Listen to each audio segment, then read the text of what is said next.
Welcome, everyone, and thank you for joining Central Hall Commons for the second edition of our Meet the Author event series. My name is Shauna Collins, and I will be leading the conversation with author Gary Broughman. Gary is president of the nonprofit Positively Florida and its affiliates, CHB Books, an independent book publisher, which began in 2009 with the publication of Gary's novel, Which One of You, which we will be discussing today. So, Gary, thank you so much for joining us. Thank you for inviting me, Shauna. Now, I wanted to start with an introduction of sorts. So, if you could tell us a little about yourself, your background, and then what led to the writing of this engaging tale. Well, I worked quite a few years as a writer and editor at community newspapers and then some specialty magazines. I worked at magazines in the 911 field, emergency communications, for maybe 4 or 5 years after maybe 10, 12 years working as a writer and editor at community papers. And like most writers, actually, for years I wrote short stories, and I always had a urge to write a novel. And at some point, I went to Chicago for a year and took kind of a creative sabbatical while I was there. And I wrote my novel. I recorded some radio style adventure series called Tales of New Eden, and studied acting at a professional theater. I had been doing some acting before that. So I just got immersed in being a creative. And my book is set in Florida. So I was up in Chicago looking on the north side, looking out at the snow coming down and writing a book set in the subtropics of Florida. And it turned out to be a wonderful way to go at it because I didn't have to look out and try and replicate what was really out there. I was able to use my imagination.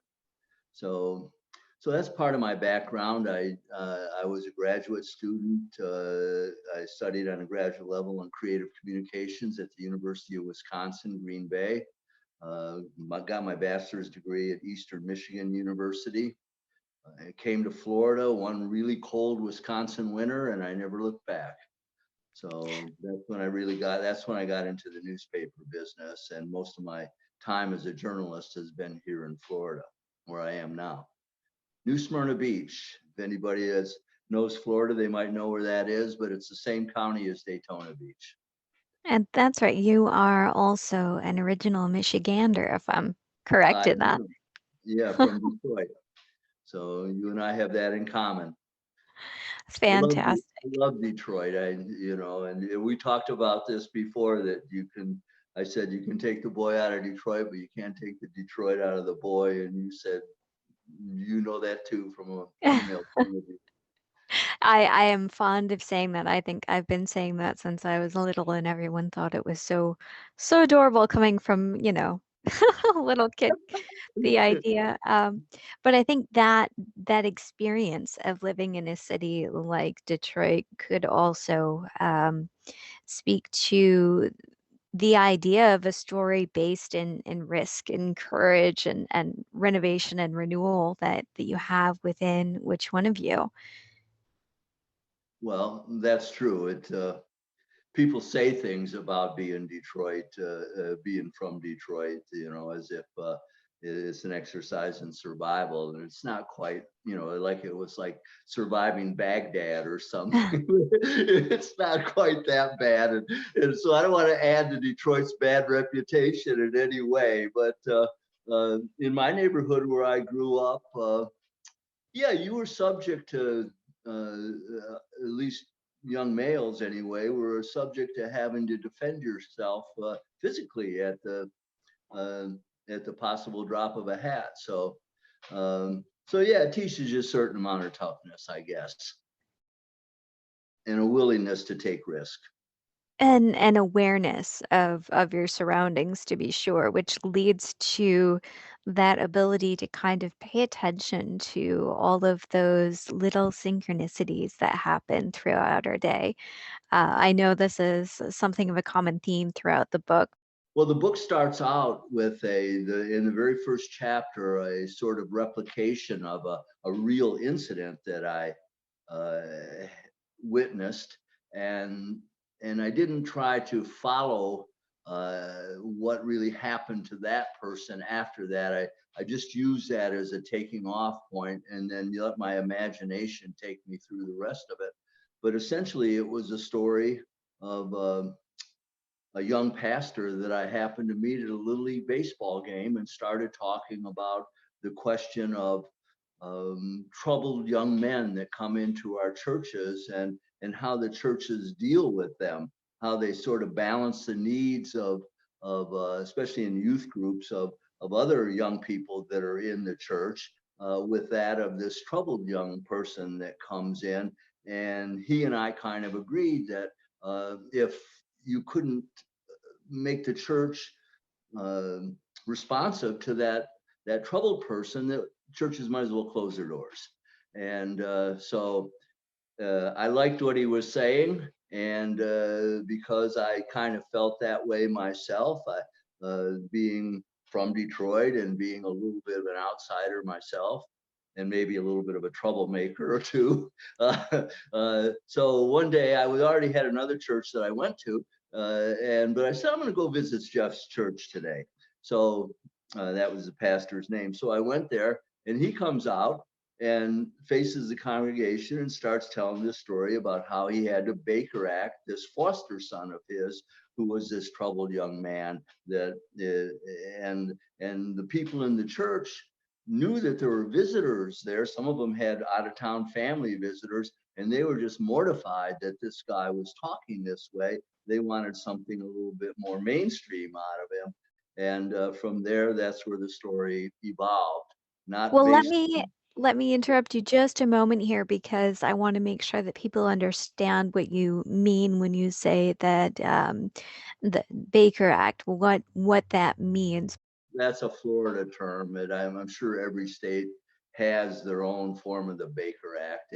It's a the ability of the authorities, the police usually enforce it, to take someone into custody for the protection of themselves or others, and that person usually then will end up in a mental facility. So that's what happened to this young boy, and also to the young man in my story who I called Sagan. So yeah, the Baker Act was named after some senator named Baker, who it was a woman actually who first got that law passed. But I'm sure Maine has a law like that. It's a necessary thing because people can be suicidal, or they can be a danger to others.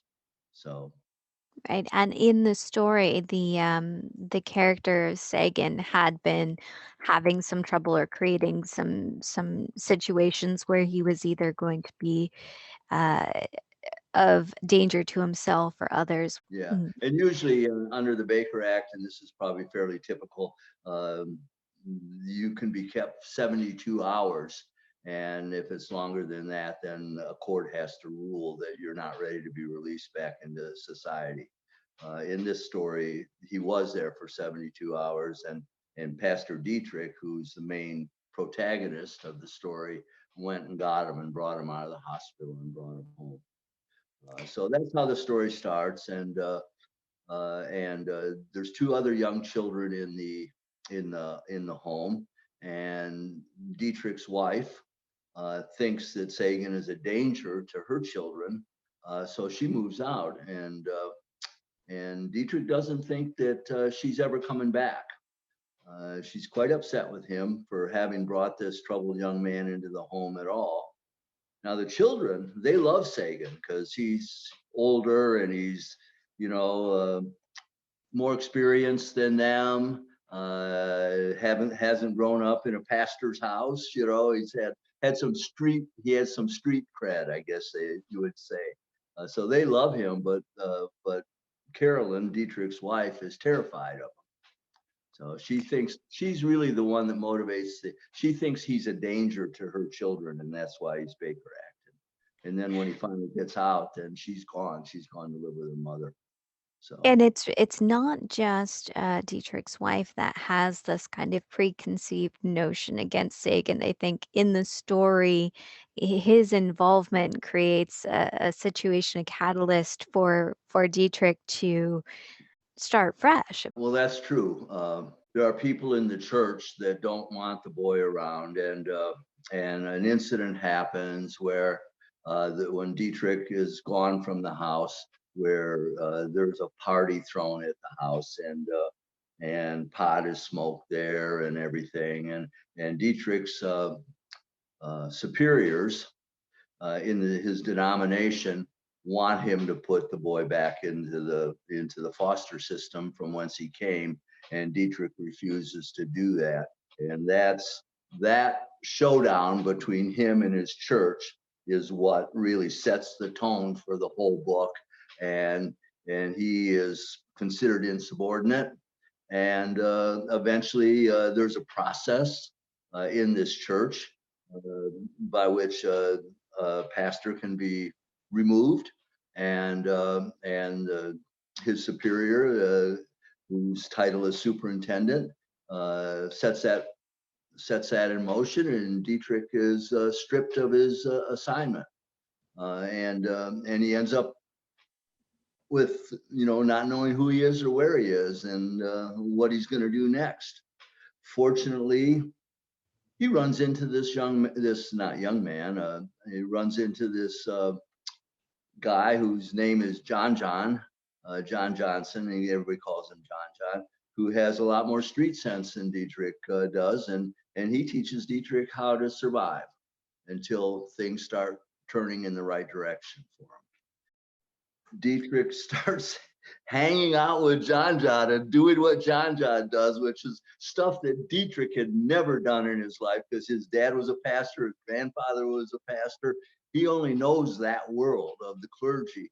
And John is a street guy. Dietrich starts going to bars with John, taking Dietrich fishing down by the river, and shooting pool in bars. And next thing you know, he's baptizing people down in the river. And then one day, he goes to this bar with John, and the where Sagan's mom works as a bartender. And he gets to talking with the owner of the bar, who later in the story you find out has some association with Sagan's birth. And it evolves, without going into all the details, that Dietrich starts preaching from the balcony overlooking the beach, and people on the sand down there start gathering around to listen to him. And before you know it, he is gathering a big crowd every Sunday, because he's a very dynamic preacher. And this is all after the fact. So it's kind of often we can begin a path without knowing how influential it'll be in our lives. And while this is a spiritually focused book, seeing that balance of human experience throughout the story gives the characters that well-rounded feeling, that again, the synchronicities in our lives after Dietrich is stripped of his position, his passion is still there. And so he goes and he shares his knowledge and experience with the people without creating a church, but creating a following. Yes, and because he does it in a way that he is non-judgmental with the people. He doesn't lecture them about their drinking, or the same way he tolerated Sagan's indiscretions. He just brings them a pure message, and says, take it for what it's worth, without saying you have to change who you are. And there's sort of a theme that runs throughout the book, that if you step outside of the institutional structure of our culture, uh, great things can happen. And so when Dietrich is in his church, he's comes to an impasse. And when he steps outside of his outside this institutional norm and mixes in and allows sort of fate to take its hand, and also draws people that had possibly an emptiness within them before, that would have liked to have um, found some kind of more deeper meaning, call it a spiritual meaning if you would like, but never really felt welcome to come to places where you would normally find that. So instead of having them come to him, he went to them where they were. And so, and that's how he starts to build up this following. Um, so, I mean, I could go on and on about how that plays out, but one of the things that happens is at the end of these sort of impromptu church services, he starts going down off the balcony into the ocean and baptizing people. And the sort of structure of the community, the religious people, they would like to stop him from doing what he's doing, but he's standing on private property, and the people down below have paid to be on the beach. They have a right to be there, so he's not really doing anything wrong. So they tell him, they tell the bar owner, as long as he stays up there, he's okay. But we don't like him going down there and into the crowd and baptizing. So they send out some sheriff's deputies, and so he defies them, goes down there and starts baptizing. But so one of the sheriff deputies wades into the water with him, and lo and behold, Dietrich is a very powerful, charismatic person. And next thing you know, the deputy is taking his gun off, handing it to somebody, and Dietrich's baptizing him. And what happens is there's a newspaper guy there who knew that this confrontation was going to happen, and he takes this picture of this deputy being baptized, and it runs coast to coast, and it goes viral, as we would say now. And so Dietrich ends up being invited to be on this national television show, and from there, he goes from having been a sort of a star preacher in a congregation to now being a national figure. And so that's why I say on the back of the book, where we see defeat or obstacles, God finds his way to, or finds God's way to opportunity. And so you never know. I think it was in Dickens' Great Expectations that one of the characters says, the important thing is you got to get in the mix. If you get in the mix, you don't know what's going to happen, but something good can happen if you get in the mix. If you don't get in the mix, nothing can happen. So Dietrich gets in the mix. Most definitely, and it's relevant to our experiences now, I think, in the struggles that we find ourselves in, and really just kind of finding a way to hand over the experiences that we're having in day-to-day life, and recognizing that when you open your hands to let go of this illusion of control that we have in our everyday life, we also open ourselves to receive so much more. Yes, we've had to do that, haven't we? Have learned that we don't have much control, and we've also had to learn that we can't always rely on our institutional leadership. We have to think a lot of things through for ourselves. And if if someone out there who's listening would read my novel, you will see that all the most admirable characters are sort of everyday people, and they're the ones that are sort of creating a revolution from the ground up. They're making good things happen by following good hearts and caring about other people around them, people like themselves that don't have influence or wealth or anything like that. and caring for each other and making decisions that are more motivated by a, a pursuit of goodness and truth than they are by maintaining order.